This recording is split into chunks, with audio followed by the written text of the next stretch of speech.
Captain StarLog, December 2nd, 2016. Hey everybody, I'm Captain Foley. Welcome back to another Captain's Log with myself. I want to start off by reading a quote from What Would Captain Kirk Do? Fantastic book.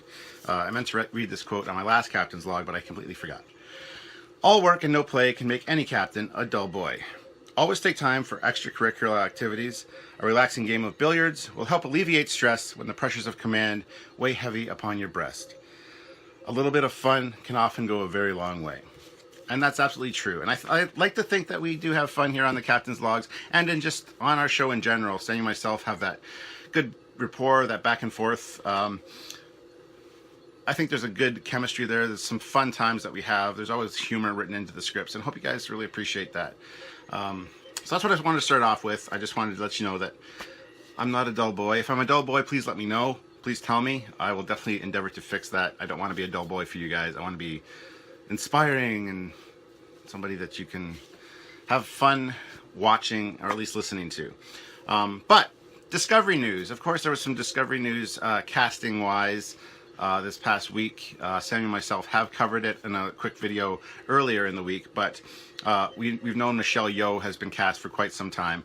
She's from Crouching Tiger, Hidden Dragon, and a few other things. Fantastic actress, and she's actually going to be playing another captain of another ship. So she's going to be the captain of the USS Shinzao, another Federation ship. So that's fairly cool. I don't know if she's going to be a regular character or if she's going to show up occasionally to kind of help them out or assist them. The crew of Discovery. I don't think she'll be in every episode, obviously. There's also been 2 lieutenants cast. One is Doug Jones, who is going to be cast as an unknown alien species, or a new alien species. He's nothing new to prosthetics. He's been in Hellboy. He's been in numerous other things. Pan's Labyrinth was one of them. He was the guy that had the freaky guy that had the eyes on the hands. So he's a very good physical actor. Like, he's good at expressing his emotions and things with his body. So that should be a fantastic one as well. He's actually one of my wife's favorite actors, or character actors, for that very reason. She loves him as Abe in Hellboy. So that was great news. Also, Anthony Rapp, he's been confirmed as the gay character, openly gay character that they've talked about casting. So that's been done. He's actually a Broadway star.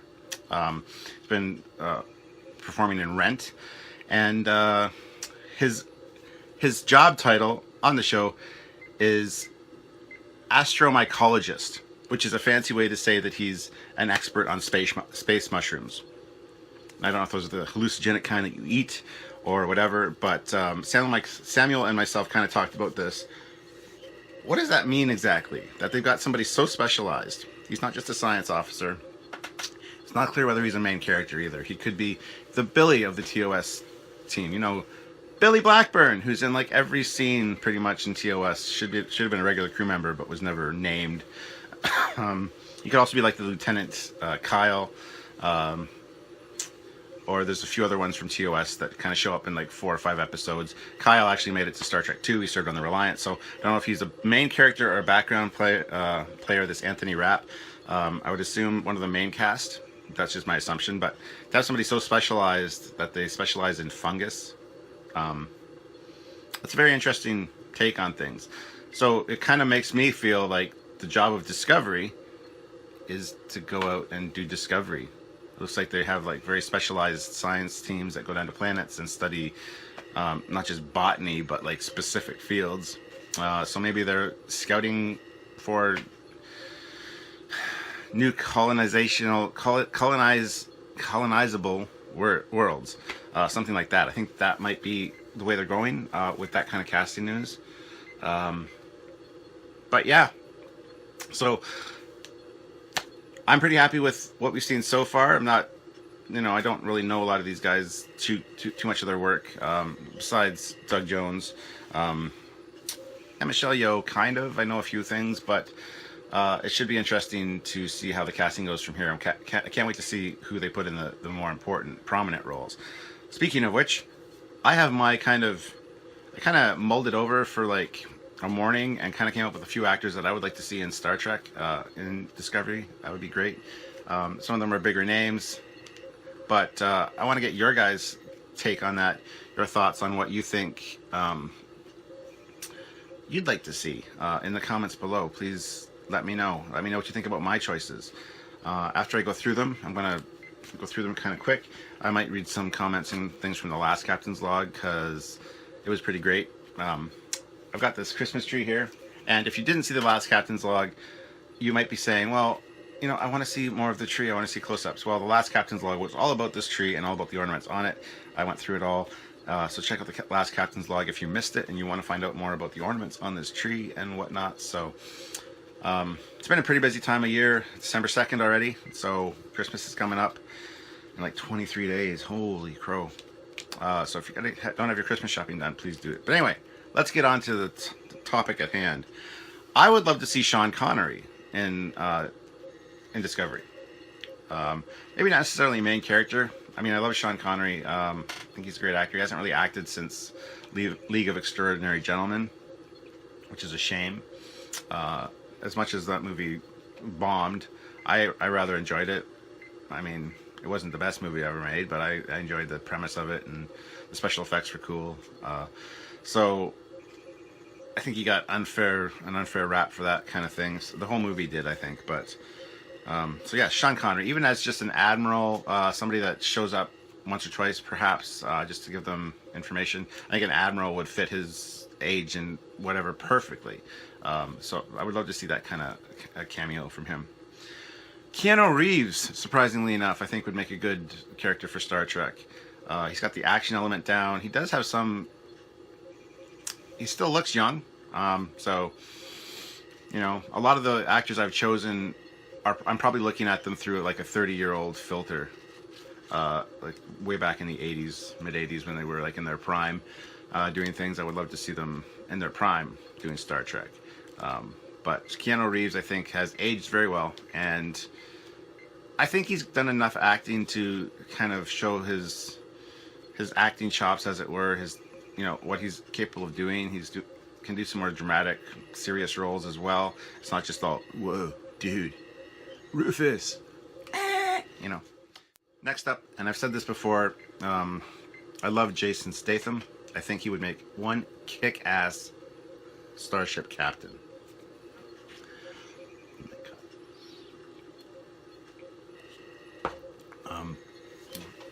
It's a good action star. Again, I think just seeing him as a captain would be immensely cool. I mean, he's a fairly good actor. I love everything he's in. He's, you know, I don't know how good he would be with dramatic roles per se, but I don't know. I love Jason Statham. I think seeing him in a Star Trek thing would be fantastic. So he's on there as well. Sigourney Weaver. Come on now. Ripley from Alien. I think her being a female captain would be absolutely fantastic. You could do one or two little tongue-in-cheek kind of cheeky references about aliens and, you know, encountering new alien species, whatever. You could do a lot of fun stuff with that. So again, I think she's one. I know she's been in Avatar and stuff, but I think she's one that I'm looking at with that 30-year-old filter on. You know, take her back 30 years, and I think she would have been perfect for that kind of role. Again, she could come on as an admiral or something as well, and yeah, I wouldn't have much of a problem with that at all. I think that'd be really fun. Gerard Butler, King Leonidas from 300. Great actor. He's got that presence, that physique, that chiseled look that, you know, would be perfect for a starship captain. Real hard ass you wouldn't want to mess with. I think he would be amazing as well. And I'm not necessarily saying that all these people should be captains in this. When I'm saying, when I mention names, some of them, like I said, should be admirals. I don't have a problem with them being other roles. Some of them could be a doctor, but I want you guys to make up your own minds. The names that I've thrown out there, comment below what you think they should, what role they should have, whether you think we should see them. Who do you want to see? There's still a few more. Dwayne "The Rock" Johnson, I think, would be amazing as well. He's got that kind of alien look. He could be He's got that alien look. I think he could pull off a convincing alien of some sort without too much effort. They wouldn't have to add too many prosthetics to his ridge line or his brow or whatever. Again, I think he's shown his acting chops as well and would definitely be able to take on that role. He has been in Star Trek before, mind you. He was in an episode of Voyager. He fought Seven of Nine in the little betting ring. Jeffrey Combs was in that as well, who plays Wei Yun. He and Shran and all those guys. Brunt. He was in that as well. He had a minor role as one of the organizers or main bosses, if you will, of that episode. I forget the name of the episode offhand, but it's got The Rock fighting Seven of Nine, and it's an absolutely awesome episode. So, but yeah, I think him in a more serious upfront role, even as a human in Starfleet, would be awesome. Christopher Lambert from Highlander, back in his prime. Gotta love Christopher Lambert. He's amazing.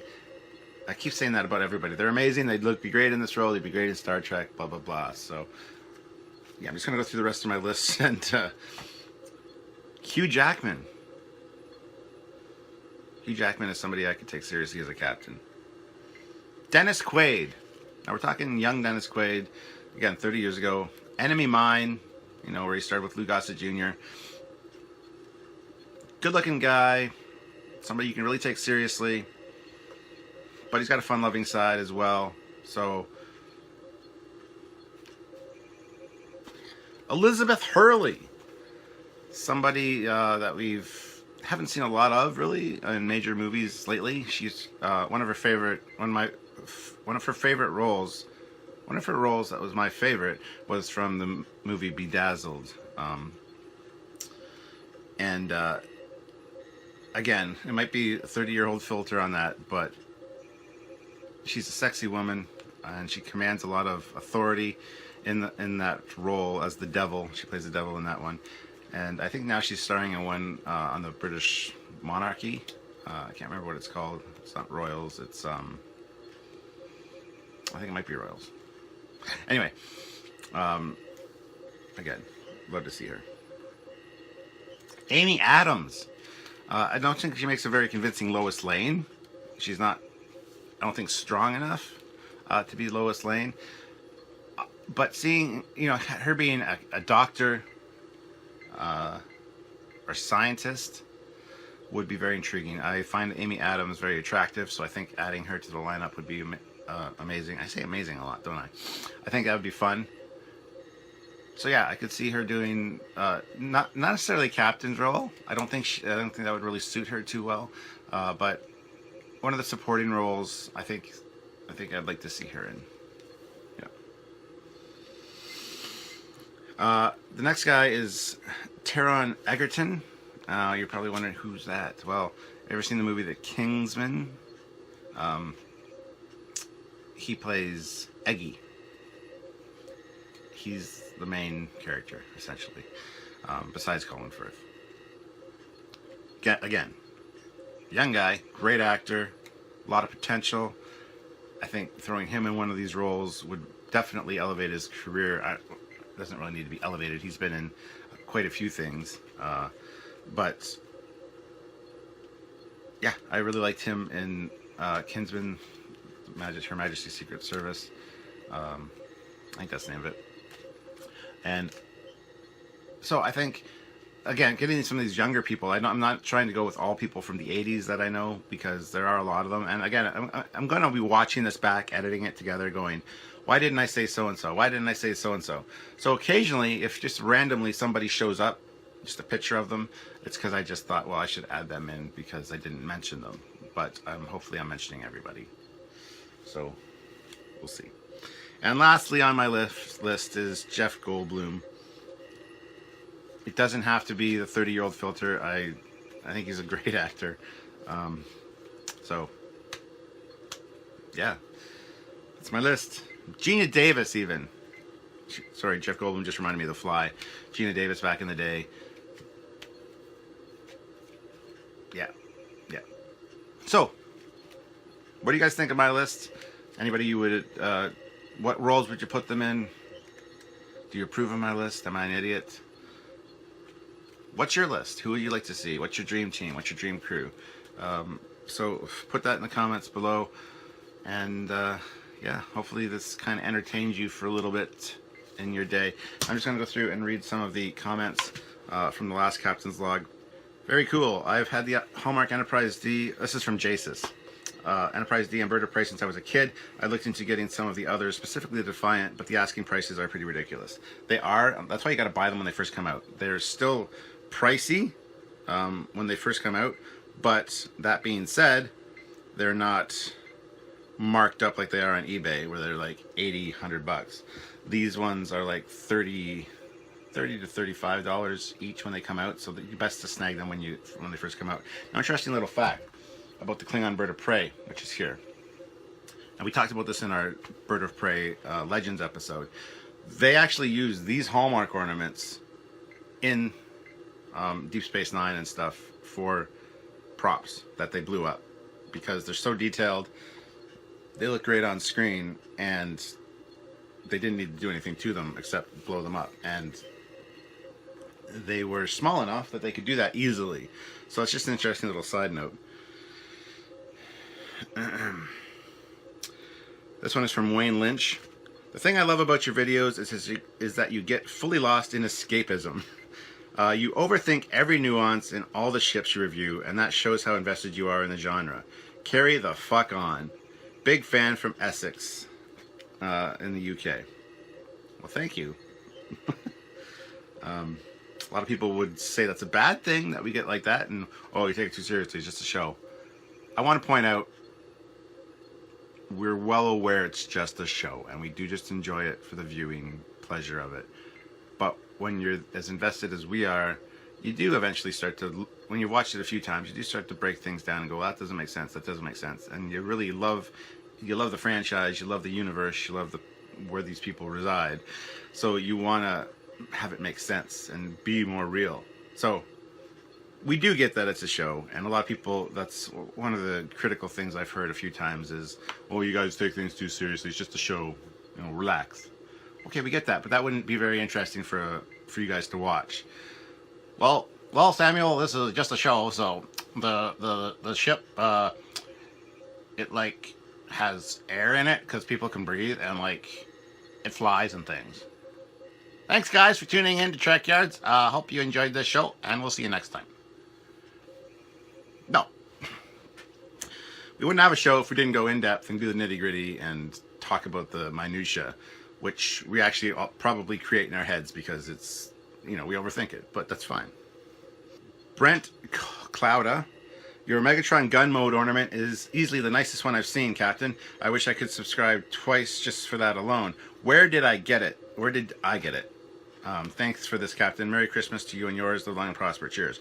Well, Brent, it's actually not an ornament. It's from the 25th anniversary Optimus Prime masterpiece that they released. I've got 2 of those.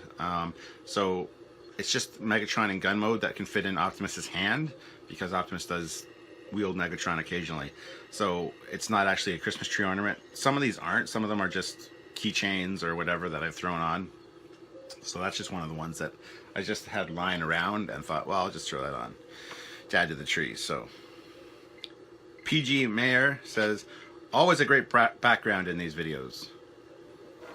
You think? I know there's a lot to look at, but is there too much to look at? Sometimes I think there is, because I watch other YouTubers who have like clean backgrounds. They got like one shelf of a few things, or, you know, a white wall with one picture on it. I've never been able to do that. I got so much stuff, even upstairs. It's like a museum. There's just so much stuff on the walls. All the wall space is taken up with things. But sometimes I look at my videos and go, it looks too cluttered. I can't focus on what's important, which is me, obviously. Yeah, duh. But what do you guys think? I rather enjoy looking around at YouTubers when they have lots of stuff to look at, but I don't know. Sometimes I think that minimalistic would be better. Next is from JC Fox. Hello, Captain. You have a very awesome bomb. I don't know what that means. He's got a winky face, so he knows that I won't know what it means. Christmas tree, probably. I'm watching all your old logs, and I found a not used show idea for you too. I think it should be a Star Trek Games Let's Play, so the commander or you play a game and even make a battle of you two in game. So you canceled this idea? Question mark. I think it would be a great show. You put shoot, but that's okay. We've considered Let's Plays and Commander and Captain versus games, even episodes where we talk about pit one ship against another. This has all been in the works. This has all been, we've filmed test episodes and pilots, and for one reason or another, we never had the time or the resources to carry through with any of them. There's one that we had lined up. We wanted to have a guest host join us each week to kind of be the ref for the for a versus thing. So there's lots of that stuff in the works. And stay tuned, it might happen. But again, if we had more time to do this, it might be something that we can consider for the future. Which, if you want to help us out with that, please head on over to Patreon and join our Patreon, or even just click on the donate button on Trekyards.com. If you can shoot us, regular funds to help us do this on a more regular basis, we could definitely develop more of these shows that we've wanted to do for a while for you guys. So, Hunter Thompson's Ghost says, "You are a sincerely fucking cool guy, Foley. Sorry about your dog." Well, thank you, and thank you for my dog. Michelle Yeoh to play the captain on Star Trek Discovery. That's the first real positive thing I've heard, says Steve Schmell, sorry. Nova 1972 says, "Hey, one thing, Captain Foley, do you collect any of the Diamond Select Star Trek ships? If so, any chance in a future Captain's Log you might showcase some? I heard they are releasing a Romulan Bird of Prey in December 2016, and it looks pretty awesome, in case you were interested." Saw that myself. Actually shared the video to the Trekyards page my own self. Yes, so I really want that. The Bird of Prey looks amazing. I want them to do a D7, though. To do a D7 in the same scale as their TOS Connie. And yes, I do have all of the Art Asylum Diamond Select toys, well, not all of them, most of them in the other room, lined up. I've shown them off a few times, but yeah, I wouldn't mind talking about them specifically in a future video. Might be a good idea. But yeah, I do plan on getting the Romulan Bird of Prey, but a D7 is what I really want. I didn't even know I wanted a Bird of Prey, or a TOS Romulan Bird of Prey, until I saw that one, but it looks amazing. The lighting they've done for it is simply stunning. But yeah, I would love to see their version of a TOS D7. Lion Shinzato. Great video, Captain Foley. Your videos are always great and entertaining. I would love to see some commentaries on your favorite Star Trek episodes. Your show is very inspiring to me. Have a great day. Well, I'm glad it's inspiring to you. As for the commentaries on favorite Star Trek episodes, definitely considered it. I've done movie reviews, both by myself and with my wife. A lot of people really enjoy those, especially the ones with my wife beside me, because we poke fun at each other and it's just a fun time. So we've considered doing episode reviews in the same manner. It might happen eventually. Again, it depends on time and how much time we have at a first schedule, my schedule, things like that. So yeah, it's something that we definitely consider. Captain April says, "Anybody else notice that Megatron essentially morphs into the special Uncle gun? Man from Uncle. Just missing the extended magazine." Yes, he was actually molded after that gun. So, Andy McKay, best tree I've ever seen. Oh, thank you. Coclud, great tree. Topic idea: Christmas in Terran-based Starfleet. How big is it? Christmas has only been featured 2 times I can recall. Season 1, TOS Dagger of the Mind, talks about a Christmas party, and Generations with the Nexus Christmas tree. Thanks. Christmas scene. Thanks. There's also another one, Voyager, in the episode with the one Q trying to escape the Q continuum. Voyager itself becomes the first canon example of a Christmas ornament, because he hides on a Christmas tree. And there's Voyager way up there at the top. So yeah, he hides Voyager dangling from a Christmas tree, and then Q comes and turns the ornament. So Voyager's been a canonical Christmas ornament. was going to say not a lot of people know that, but you probably do. And in case you're wondering where I got not a lot of people know that, my brother and myself used to watch Benny Hill all the time. Big Benny Hill fans, and that was one of his persona. Anyway, guys, I'm going to call that a wrap for this episode. A lot more great comments on the last Captain's Log. Thank you very much for commenting. It's greatly appreciated. I love reading them all. Too bad I can't get around to all of them each time now, but I'm eager to find out what you guys think about casting. Who do you want to see? Who would be your dream team? What do you think of a few of my choices? They were thrown together rather quickly. I didn't really have much of a chance to think about it, so I apologize for that. I'm sure there's other ones that I'm going to forget, and they'll, like I said, they might pop up here and there in the video. If I don't mention their name, but you see their face, it's just because I added it later. I'm like, oh, well, that would be good. Because I know I'm going to watch this back in editing going, Stuart, why didn't you say this? Or, oh, why'd you say that? Or, I'm sure this one's going to be heavily edited just because I'm an idiot and kind of blundered and said, oh, they'd be amazing as a Starfleet captain. Oh, I think they'd be amazing as a Starfleet captain. Oh, I think they'd be amazing as a Starfleet captain. I don't want to say that too often, and if I do, I apologize. I want to try to edit those out best I can.